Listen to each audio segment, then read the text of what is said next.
Perkenalkan, nama saya Rizal Haji Surya Nugroho dengan NIM 1066. Perkenalkan, nama saya Kumalan Kehujanan Widaya dengan NIM 1069. Halo, perkenalkan nama saya Mas Ria dengan NIM 1070. Perkenalkan, nama saya Imelda Malia, NIM 1071. Perkenalkan, nama saya Fareleka Saputra Naswar dengan NIM 1072. Perkenalkan, nama saya Bagus Saputra Jaramdani dengan NIM 1079. Baik, di sini kita akan menjelaskan tentang UMKM Permakjin Busana Pria dan Wanita. Next, Kak.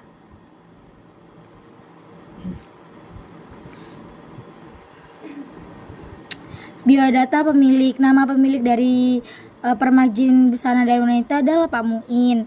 Barangkali nanti teman-teman ada yang ingin mau ngecilin celana atau mendekin celana atau jaket ataupun kemeja, bisa menghubungin nomor Pak Muin di bawah ini ya, Re.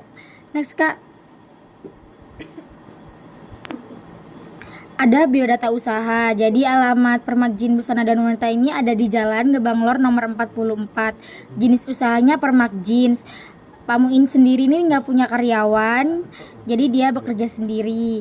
Kemudian untuk layanannya ada menambal bagian yang rusak, mengubah model celana, dan lain-lainnya. Next, Kak. Selanjutnya akan dijelaskan oleh rekan saya. Baik, di sini saya akan menjelaskan tentang visi dan misi dari usahanya Bapak Muin. Usaha Permakjin Busana Pria dan Wanita. Nah, divisi usaha Bapak Muin ini menjadi layanan permakjin terpercaya dan yang memberikan kepuasan maksimal kepada para pelanggan melalui kualitas, kreativitas, dan pelayanan terbaik. Nah, usaha Bapak Muin ini memiliki visi memberikan hasil berkualitas tinggi, pelayanan cepat dan profesional, dan mendukung daur ulang dan keberlanjutan. Next, Kak.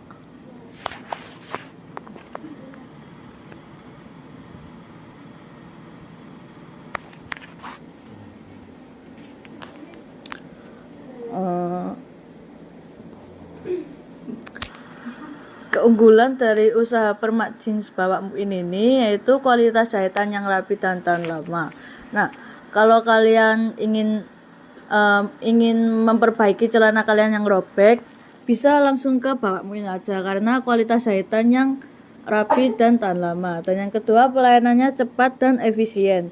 Kalian bisa kalau lagi buru-buru dan kalau Pak Muin lagi kosong, itu bisa langsung ke sana, bisa ditungguin cepat selesai dan harganya terjangkau, harganya merakyat, guys. Jadi next, Kak. Belum. Selanjutnya akan dilanjutkan oleh rekan saya. Laporan posisi keuangan. Aset tetap dengan nama akun kas sebesar 10 juta, piutang usaha sebesar 0, peralatan sebesar 4.450.000, tanah sebesar 35 juta, dengan total aset tetap sebesar 49.450.000. Aset lancar dengan nama akun perlengkapan sebesar 550, dengan total aset lancar 550.000. Untuk total aset sebesar 50 juta. Liabilitas dan ekuitas. Liabilitas dengan akun utang sebesar 0, dengan total liabilitas 0, ekuitas dengan modal 50 juta, pref 0, dengan total ekuitas 50 juta. Jadi total liabilitas dan ekuitas sendiri sebesar 50 juta. Next. Ya, selanjutnya di sini ada transaksi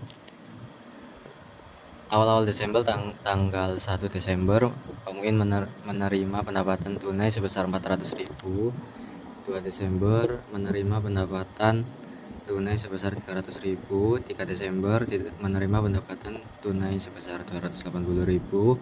4 Desember menerima pendapatan tunai sebesar 200.000. 5 Desember menerima pendapatan tunai sebesar 100.000. 7 Desember membeli perlengkapan sebesar 350.000.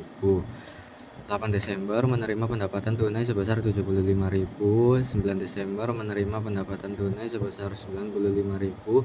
10 Desember menerima pendapatan tunai sebesar 65.000. 11 Desember menerima pendapatan tunai sebesar 70.000. 13 Desember menerima pendapatan tunai sebesar 120.000. Pada tanggal 15 Desember membayar listrik dan air, totalnya 200.000. 16 Desember menerima pendapatan tunai sebesar 85.000. 18 Desember menerima pendapatan tunai sebesar 90.000. 19 Desember menerima pendapatan tunai sebesar 145.000. Selanjutnya dijelaskan oleh rekan saya. Di sini saya akan menyampaikan jurnal umum pada tanggal 1 Desember. Kita mendapatkan kas pada pendapatan jasa senilai 400.000. Tanggal 2 Desember kita mendapatkan kas pada pendapatan jasa senilai 300.000. Tanggal 3 Desember kita mendapatkan kas pada pendapatan jasa senilai 280.000. Tanggal 4 Desember kita mendapatkan kas pada pendapatan jasa senilai 200.000. Pada tanggal 5 mendapatkan kas pada pendapatan jasa senilai 100.000. Pada tanggal 7 Desember kita membeli perlengkapan pada kas senilai 350.000. Tanggal 8 Desember kita mendapatkan kas pada pendapatan jasa senilai 75.000.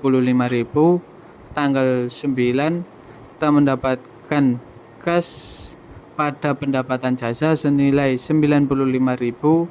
Tanggal 10 Desember kita mendapatkan kas pada pendapatan jasa senilai 65.000. Tanggal 11 Desember kita mendapatkan kas dan pendapatan jasa senilai 70.000. Tanggal 13 Desember mendapatkan kas pada pendapatan jasa senilai 25.000. Tanggal 4 Desember mendapatkan kas pada pendapatan jasa senilai 120.000. Tanggal 15 Desember membayar beban utilitas pada kas senilai 200.000. Tanggal 16 Desember mendapatkan kas pada pendapatan jasa senilai 85.000. Tanggal 18 Desember mendapatkan kas dan pendapatan jasa senilai 90.000. Tanggal 19 Desember mendapatkan kas pada pendapatan jasa senilai 145.000 dengan total 2.600.000. Selanjutnya akan disampaikan oleh rekan saya. Buku besar kas dengan total sisi debit 12.050.000, sisi kredit dengan total 550.000, dengan saldo akhir di sisi debit sebesar 11.500.000. Pendapatan jasa dengan total sisi kredit sebesar 2.050.000, beban utilitas dengan total sisi debit 200.000, perlengkapan dengan total sisi debit 900.000, tanah dengan total sisi debit 35 juta, peralatan dengan total sisi debit 4.450.000, modal dengan total sisi kredit 50 juta. Selanjutnya akan dijelaskan oleh rekan saya. Baik, di sini saya akan menjelaskan neraca saldo dari Permagjeans Pak Muin. Yang pertama ada akun kas di sisi debit sebesar 11.500.000, yang kedua piutang 0, yang ketiga tanah di sisi debit 35.000.000, yang keempat peralatan di sisi debit 4.450.000, yang kelima perlengkapan di sisi debit 900.000, pendapatan jasa di sisi kredit 2.050.000, modal di sisi kredit 50 juta, prive 0, utang 0, dan beban utilitas di sisi debit sebesar 200.000. Totalnya dari sisi debit 52 juta 50.000 dan sisi kredit 52 juta 50.000. Terima kasih.